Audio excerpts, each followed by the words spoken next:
मुझे तुम्हारी बेटी से ज्यादा तुम पसंद हो। दामाद की बात सुनकर मेरे पैरों तले से जमीन निकल गई। दामाद बोला, मुझे खुश करोगी तो ही तुम्हारी बेटी का घर बसेगा। मैंने मजबूरी में हाँ कर दिया और उसी रात को 12 बजे वो मेरे घर आ गया। और मैं 45 साल की एक खूबसूरत औरत हूँ। मैं 3 जवान बेटों और एक इकलौती बेटी की माँ हूँ। मेरी बेटी मेरी आंखों का तारा है। बहुत नाजों में पली, मैंने हर खुशी उसकी झोली में डालने की कोशिश की। जवानी की दहलीज पे कदम रखते ही मैंने उसका रिश्ता देखना शुरू कर दिया और एक बहुत ही अच्छे घराने से उसका रिश्ता आया तो मैंने पहली नजर में उसे पसंद कर लिया था। बाकी बातें मेरे शोहर और जेठ ने देख ली और सब राजी हुए। खैर, बेटी की शादी हो गई। शादी के बाद जब वापस मायके आई तो उसके चेहरे पर सुकून देखकर मैं सुख का सांस लेती। चंद महीने बहुत अच्छे गुजरे, लेकिन मैंने देखा कि वक्त के साथ मेरे दामाद का रवैया बदलने लगा। बेटी की आंखों में आंसू आने लगे। शुरू में मैंने सोचा कि शायद कोई मामूली बात हुई हो, मगर अब मैं देख रही थी कि बात बहुत बढ़ रही थी। मैं बेटी की तकलीफ देकर खामोश ना रह सकी, इसलिए मैंने अपने दामाद को घर बुला लिया। दोपहर का वक्त था, मेरा शोहर बीमार था, इसलिए अपने कमरे में सो रहा था। मेरे बेटे ऑफिस में थे। घर में मुकम्मल सन्नाटा था। मेरा दामाद घर आया तो मैंने उसे ड्राइंग रूम में बिठा दिया। मैंने कुछ खाने पीने का सामान रखा और सीधा अपनी बात पर आ गई। मैंने कहा, बेटा, तुम्हारा रवैया मेरी बेटी से कुछ अजीब हो रहा है, क्या कोई बात हुई है? दामाद ने मेरी तरफ देखा, हल्का सा मुस्कुरा कर कहने लगा, ऐसी कोई बात नहीं है। और फिर साथ ही उसने मुझे एक ऐसी बात कही जिसे सुनकर मेरे पाँव के नीचे से जमीन निकल गई। दामाद कहने लगा, सच ये है कि मैंने आपकी बेटी से शादी आपकी वजह से की है। मैं दामाद की बात सुनकर हैरान हुई। मैंने कहा, तुम्हारा बात करने का क्या मतलब है? वो कहने लगा, मुझे आप पसंद आई थी, लेकिन जाहिर है आप शादीशुदा हैं और आपके बच्चे भी हैं। मैंने आपकी बेटी से शादी इसलिए की ताकि आपके करीब आ सकूं। मैं गुमसुम बैठी रही। यह सुनकर मेरा दिल जैसे रुक गया था। दामाद ने बात आगे बढ़ाई, कहने लगा, मुझे आपकी बेटी में कोई दिलचस्पी नहीं है। अगर आप मुझे अपने पास रखें तो मेरा और आपकी बेटी का ताल्लुक बस नाम का रह जाएगा। अगर आप मेरी बात नहीं मानोगी तो मेरा और आपकी बेटी का ताल्लुक बस नाम का रह जाएगा। दामाद की बात सुनकर मैंने उसे रोकने की कोशिश की। मैंने कहा, ये गलत है, मैं तुम्हारी सास हूँ। मगर दामाद हंस कर कहने लगा, आप एक औरत भी हैं और मेरा दिल रिश्तों से आजाद है। फैसला आपके हाथ में है। दामाद ये बात कहने के बाद उठा और हमारे घर से चला गया। मैं उसके जाने के बाद सोचों के समंदर में डूब चुकी थी। एक तरफ बेटी की खुशी और घर का सवाल था और दूसरी तरफ ये अजीब शर्त थी। लेकिन इसके बाद में जो जिद और इरादा मैंने देखा था, उसके बाद अंदाजा हुआ कि ये पीछे हटने वाला नहीं था। दामाद के जाने के बाद मैं काफी देर तक ड्राइंग रूम में बैठी रही। मैं सोच रही थी कि ये मैं क्या सुन रही थी। वो दामाद जिस पर मैंने भरोसा किया, वो मेरी बेटी का शोहर, वो मुझसे ऐसी बात कह रहा था। मेरा दिल कह रहा था कि ये एक नाकाबिले माफी बात है, लेकिन मेरा दिमाग मुसलसल बेटी की आंखों में बहने वाले आंसू दिखा रहा था। दामाद की धमकी साफ थी, अगर मैंने उसकी बात ना मानी तो वो मेरी बेटी को छोड़ जाएगा और फिर मेरा घर और मेरी बेटी का घर बिखर जाएगा। खैर, शाम हो रही थी। मैं खिड़की के पास खड़ी बाहर को देख रही थी। मेरी जिंदगी में एक लंबे अरसे से ऐसा ही अंधेरा छाया हुआ था। मेरा शोहर बीमार था। उनका ज्यादा वक्त बिस्तर पर गुजरता था। घर की रौनक जैसे खत्म हो गई थी। मैं एक औरत थी, मेरे भी जज्बात थे, लेकिन मैंने कभी उनके बारे में सोचने की जरूरत नहीं की थी। मुझे दामाद की बात पर बहुत गुस्सा आ रहा था। दूसरी तरफ अंदर एक खालीपन को जगा रही थी। मैंने सर झटक कर खुद को समझाया और किचन में जाकर बेटी के लिए खाना बनाने लगी। लेकिन मेरे हाथ कांप रहे थे, इतने ज्यादा कांप रहे थे कि सालन बनाते हुए सालन बाहर गिर रहा था। उस रात मैं बहुत देर तक जागती रही। दामाद का चेहरा बार बार मेरे सामने आ रहा था, और खास करके उसके ये अल्फाज कि मैंने ये शादी आपके लिए की है।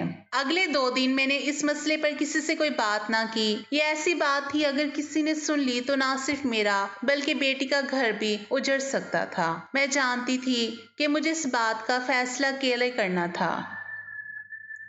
खैर 2 दिन के बाद शाम का वक्त था। मैंने खुद दामाद को फोन किया। मेरी आवाज में वो शर्म थी जो किसी माँ को अपने बेटे से बात करते हुए महसूस हो सकती थी। मैंने एक गहरा सांस लिया। उसके बाद मैंने कहा, मैंने बहुत सोचा, बेटी की खुशी और अपने घर की खातिर मैं तुम्हारी शर्त मानने को तैयार हूँ। मैंने कहा हाँ, लेकिन मेरी एक शर्त है। मैंने कहा यह सब सिर्फ एक बार होगा, इसके बाद तुम मेरी बेटी के साथ पहले जैसा रवैया रखोगे। मैं ये कदम सिर्फ बेटी की खातिर उठा रही हूँ। वो जोर जोर से हंसने लगा, कहने लगा फिक्र ना करें, जब वजह बदल जाएगी तो मेरा रवैया खुद ब खुद बदल जाएगा। खैर मैंने ये बात करने के बाद फोन बंद कर दिया, लेकिन मेरे दिल की धड़कन बहुत तेज थी, जैसे मैंने कोई बहुत बड़ा फैसला कर लिया था। अगली सुबह मैं देर तक सोती रही। जहन में बार बार यही सवाल आ रहा था कि क्या मैं सही कर रही हूँ। लेकिन फिर बेटी का मासूम चेहरा और आंखों का नम होना मुझे याद आया तो मैं अपना दिल सख्त कर लेती। दोपहर को मेरे दामाद का फोन आया। कहने लगा कल आपकी बेटी फार्म हाउस जा रही है, सुबह 9 बजे निकलेगी और शाम को वापस आएगी। मैं घर पर अकेला हूँगा, आप मेरे घर आ सकती हैं। उसकी बात सुनकर मेरे हाथ कांप रहे थे। ये वो लम्हा था जिसकी तरफ मैं पिछले कई दिनों से बहुत ज्यादा आगे बढ़ रही थी। मैंने कहा ठीक है, मैं कल तुम्हारे पास आ जाऊंगी। मेरी बेटी के घर से निकलते ही तुम मुझे कॉल कर देना। अगले दिन जैसे बहुत आहिस्ता से गुजर रहा था। मैं सुबह से ही अजीब कैफियत में थी, ना किसी से ज्यादा बात की, ना घर के मामूल के काम किए। जब बेटी तैयार होकर पड़ोस वालों के साथ निकल पड़ी तो मैं अपने दामाद के फोन का इंतजार करने लगी। थोड़ी देर के बाद मेरे दामाद का फोन आया। कहने लगा मैं इंतजार कर रहा हूँ, आप जल्दी से आ जाएं। मैंने नहाकर हल्का सा मेकअप किया, बाल संवारे और आईने में खुद को देखा। दिल में एक सवाल अब भी मौजूद था कि क्या ये सब वाकई मेरी मजबूरी है या मैं दिल से कर रही हूँ। घर से निकलते वक्त मैं डर रही थी कि कहीं मुझे कोई देख ना ले। रास्ता ज्यादा लंबा नहीं था। कुछ ही देर के बाद मेरे दामाद का घर आ चुका था। दामाद ने दरवाजा खोला तो चेहरे पर खुशी और एक अजीब सी चमक थी। कहने लगा अंदर आ जाएं, मैं कब से इंतजार कर रहा था। मैंने कमरे में कदम रखा। अंदर बहुत खामोशी थी। दामाद ड्राइंग रूम के बजाय सीधा बेडरूम का दरवाजा खोल रहा था। कहने लगा यहाँ बैठें, मैं आपके लिए कुछ लाता हूँ। मेरे दिल की धड़कन बहुत तेज हो रही थी। मेरा दामाद मेरे लिए पीने के लिए जूस लाया जो मैंने आधे मिनट में खत्म कर दिया। उस वक्त मुझे बार बार सिर्फ अपनी बात याद आ रही थी जो मैंने अपने दिमाग से की थी, कि सिर्फ एक बार मैं चाहती थी कि उसको और मुझे याद रहे कि मैं ये सब अपनी खुशी के लिए नहीं बल्कि बेटी की खुशी के लिए कर रही हूँ। लेकिन दामाद की आंखों में जो इत्मीनान और जीत का एहसास था वो साफ नजर आ रहा था। मैंने दामाद की तरफ देखा और उसे कहा याद रखना ये सब एक बार होगा। वो मेरी बात सुनकर मुस्कुराने लगा। कहने लगा मुझे सब याद है। और उसी पल मैंने महसूस किया कि अब पीछे पलटना मुमकिन नहीं। एक फैसला जो मेरी बेटी के लिए किया था अब हकीकत में बदलने जा रहा था। दामाद के बेडरूम की खामोशी में मैंने खुद को संभाला था। बेडरूम में हल्की रोशनी हो रही थी। खिड़की के आगे पर्दे किए हुए थे और हवा में एक महक आ रही थी। शायद मेरे दामाद ने खास तौर पर ऐसा माहौल बनाया हुआ था। वो मेरे सामने बैठ चुका था। उसकी आंखों में एक अजीब सा इत्मीनान था। उसने जैसे ही मेरा हाथ थामा मैंने फौरन कहा मैं फिर कह रही हूँ ये सब बस एक बार होगा, उसके बाद तुम मेरी बेटी के साथ पहले जैसे हो जाओगे। वो मुस्कुराकर कहने लगा मैंने आपसे वादा किया और वादा वफा करूंगा, आप बस आज की दोपहर को यादगार बना दें। उसकी बात सुनकर मैंने अपनी नजरें झुका ली। मेरे दिल में एक जंग चल रही थी। एक तरफ मेरे ज़मीर का बोझ था, दूसरी तरफ मुस्कुराता चेहरा और उसके घर का सुकून था। میرا دماد میرے قریب آیا۔ میں نے محسوس کیا کہ اس کا لہجہ پہلے سے زیادہ نرم اور سنجیدہ ہو چکا ہے۔ کہنے لگا، آپ نہیں جانتی میں نے کتنے دن تک یہ لمحہ سوچ رکھا تھا۔ شادی کے دن سے میرے دل میں یہ خواہش تھی، بس موقع نہیں ملا۔ میں نے بات بدلنے کی کوشش کی۔ میں نے کہا، تمہیں اندازہ ہے یہ کتنا بڑا قدم ہے؟ وہ کہنے لگا، ہاں، اور اس لیے میں چاہتا ہوں کہ یہ پل ہمارے بیچ ہمیشہ ایک راز رہے۔ وہ میرے قریب ماحول کو مزید نرم کر رہا تھا۔ ہلکی سی خوشبو، بند کمرہ اور ہمارے بیچ خاموشی، یہ سب مل کر جیسے لمحے کو یادگار بنا رہے تھے۔ میں نے ایک لمحے کے لیے سوچا کہ اگر یہ سب نہ ہوتا، اگر میں دماد کو صاف منع کر دیتی، تو شاید میری بیٹی کی زندگی کتنی تکلیف دہ ہوتی۔ لیکن پھر خیال آیا کہ وہ خوش نہ رہ پاتی۔ دماد نے دھیرے سے کہا کہ آپ کو دیکھ کر لگتا نہیں کہ آپ ایک جوان شادی شدہ بیٹی کی ماں ہیں۔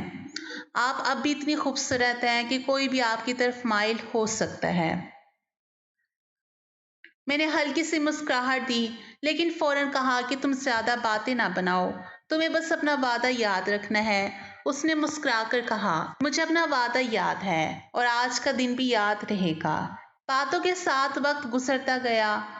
میں خود کو ایک ایسے دائرے میں محسوس کر رہی تھی جہاں سے واپس جانا مشکل تھا۔ دماد نے میرا ہاتھ مضبوطی سے تھاما ہوا تھا اور میں نے محسوس کیا کہ میری مزاحمت آہستہ آہستہ کم ہو رہی تھی۔ میرے ذہن میں بار بار بیٹی کا خیال آ رہا تھا۔ یہ خیال آ رہا تھا کہ میں یہ سب بیٹی کے لیے کر رہی تھی۔ میں خود کو یہی سمجھا رہی تھی کہ میں بیٹی کے گھر کو بچانے کے لیے یہ سب کر رہی تھی۔ دماد آہستہ آہستہ بات کو جذباتی رنگ دے رہا تھا۔ اس کی باتوں میں وہ کشش تھی جو شاید برسوں کے بعد کسی نے مجھے محسوس کروائی تھی۔ میں نے کئی بار نظریں چرائی، لیکن پھر بھی اس کی آنکھوں کی شدت کو نظر انداز نہیں کر پائی۔ ہم دونوں کے درمیان کی خاموشی اب باتوں سے زیادہ گہری تھی۔ کمرے کا ماحول، خوشبو اور بند دروازہ، یہ سب مل کر ایک ایسا دائرہ بنا رہے تھے جس میں باہر کی دنیا کا کوئی وجود نہیں تھا۔ میں نے دل ہی دل میں آخری بار خود سے کہا، یہ بس ایک بار ہے، اس کے بعد سب پہلے جیسا ہو جائے گا۔ لیکن حقیقت یہ تھی کہ میں جانتی تھی آج کے بعد سب بدلنے والا تھا۔ وقت کیسے گزرا مجھے اندازہ نہیں ہوا۔ باہر شام کی روشنی مدھم ہو رہی تھی۔ دماد اٹھا، کہنے لگا، آپ تھوڑا آرام کر لیں۔ میرا دل پہلے سے ہلکا محسوس ہو رہا تھا۔ ایسا لگ رہا تھا جیسے میں نے ایک بھاری بوجھ اتار دیا تھا۔ دماد واپس آیا۔ ہم نے دوبارہ مختصر بات کی۔ وہ بار بار یہی کہہ رہا تھا، آپ نہیں جانتی کہ آپ نے میری زندگی کا سب سے بڑا خواب پورا کر دیا۔ میں نے صرف اتنا کہا، آپ بس وعدے پر قائم رہنا۔ بیٹی کا گھر خوشیوں سے بھر دو۔ وہ مسکرا کر کہنے لگا، آپ دیکھیں گی سب کچھ بدل جائے گا۔ شام ہو رہی تھی۔ وہ مجھے کہنے لگا، چلیں میں آپ کو گھر چھوڑ دیتا ہوں۔ گھر واپس آتے ہوئے ہم نے زیادہ بات نہیں کی، لیکن اس کی آنکھوں میں ایک الگ اطمینان تھا۔ گھر آ کر میں سیدھا اپنے کمرے میں گئی۔ میں نے کمرے کا دروازہ بند کیا اور آئینے کے سامنے کھڑی ہو گئی۔ چہرے پر ہلکی سی مسکراہٹ تھی، لیکن آنکھوں میں ایک عجیب سا خالی پن۔ میں جانتی تھی کہ یہ فیصلہ آسان نہیں تھا، لیکن اس کے بعد بیٹی کا گھر بچ گیا تو شاید یہی قربانی میری سب سے بڑی جیت ہو۔ اس دن کے بعد میری زندگی میں جیسے ایک نیا رنگ بھر گیا تھا۔ میرے چہرے پر وہی پرانی چمک واپس لوٹ آئی جو کئی سال پہلے گم ہو چکی تھی۔ میں اب پہلے سے زیادہ خوش مزاج ہو چکی تھی۔ میری بیٹی یہ سب محسوس کر رہی تھی۔ اسے لگتا تھا کہ شاید ماں اب اپنی زندگی کے بوجھ سے نکل کر ہلکی ہو چکی ہے۔ میرا دماد اور بیٹی بھی پہلے سے زیادہ خوش لگ رہے تھے۔ گھر کا ماحول بھی بہت اچھا ہو چکا تھا۔ میرا دماد اب اکثر ہمارے گھر آتا، کبھی کسی بہانے تو کبھی کسی بہانے۔ ہم دونوں ایک دوسرے کو ایک خاص انداز میں سمجھنے لگے تھے۔ ہم دونوں کے درمیان وہ خاموشی بھی تھی جو بہت کچھ کہہ جاتی تھی۔ میں جانتی تھی کہ جو کچھ ہوا وہ ایک عام بات نہیں تھی۔ میں ہر روز آئینے میں خود کو دیکھا کرتی تو میں حیران ہوتی کہ واقعی اب میں اتنی خوبصورت نظر آ رہی ہوں۔ ایک دن شام کا وقت تھا۔ میں چائے پی رہی تھی جب میرا دماد گھر آیا۔ اس نے سلام کیا۔ وہ میرے سامنے بیٹھا۔ اس دن اس کی نظریں کچھ سنجیدہ لگ رہی تھی۔ کہنے لگا، آپ کیسی ہیں؟ میں نے کہا، میں ٹھیک ہوں، بلکہ بہت بہتر ہوں۔ اس کی آنکھوں میں ہلکی سی چمک تھی۔ اس نے میرا ہاتھ پکڑ لیا۔ کہنے لگا میں نے جو آپ سے وعدہ کیا تھا میں اس پر ابھی تک قائم ہوں، آپ فکر نہ کریں، آپ کی بیٹی کو کچھ پتا نہیں چلے گا۔ میں نے اس کی آنکھوں میں دیکھا اور دھیرے سے کہا جو ہوا صرف ایک وعدہ نہیں تھا، وہ میرے لیے ایک یاد ہے، ایک خوشبو کی طرح جو میری سانسوں میں رچ بس چکی ہے۔ میری بات سن کر وہ مسکرا کر میرا ہاتھ دبانے لگا۔ پھر اس دن وہ تھوڑی دیر بیٹھا، عام باتیں کی اور وہاں سے چلا گیا۔ اس کی یہ باتیں مجھے مزید اس کی طرف کھینچ رہی تھی۔ ایک دن بیٹی گھر آئی، مجھے کہنے لگی ماں آپ نے میرے شوہر کو دیکھا، وہ بہت بدل گیا ہے، اب وہ پہلے جیسا نہیں رہا، مجھ سے بہت پیار کرتا ہے۔ آپ نے اس سے کیا کہا تھا؟ میں نے مسکرا کر کہا بس بیٹی میں نے اس سے کہا تھا کہ تم کو خوش رکھے اور وہ تم کو خوش کرنے کی پوری کوشش کر رہا ہے۔ اس نے میرے گلے لگ کر کہا ماں آپ نہ ہوتی تو میرا گھر نہ آباد ہوتا۔ یہ بات سن کر میرے دل میں ایک عجیب سی لہر دوڑ گئی۔ میں جانتی تھی کہ بیٹی کا گھر بچ گیا تھا، مگر اس گھر کو بچانے کے لیے جو قدم میں نے اٹھایا اس نے میری اپنی زندگی بدل دی۔ میرا دماغ خیریت معلوم کرنے آتا رہا اور کبھی کبھار خاموشی سے ملنے آتا تھا۔ ہم دونوں کے درمیان ایک نہ ٹوٹنے والا رشتہ بن چکا تھا۔ مجھے پتا تھا کہ یہ سب غلط ہے، لیکن میں بیٹی کی خوشی کی آڑ میں نے یہ سب کر دکھایا ہے۔ لیکن یہ شکر تھا کہ میرے دماغ نے یہ سب بیٹی کو نہیں بتایا۔ دوستو اگر آپ کو ویڈیو اچھی لگی ہو تو ویڈیو کو لائک اور میرے چینل کو سبسکرائب ضرور کیجیے گا۔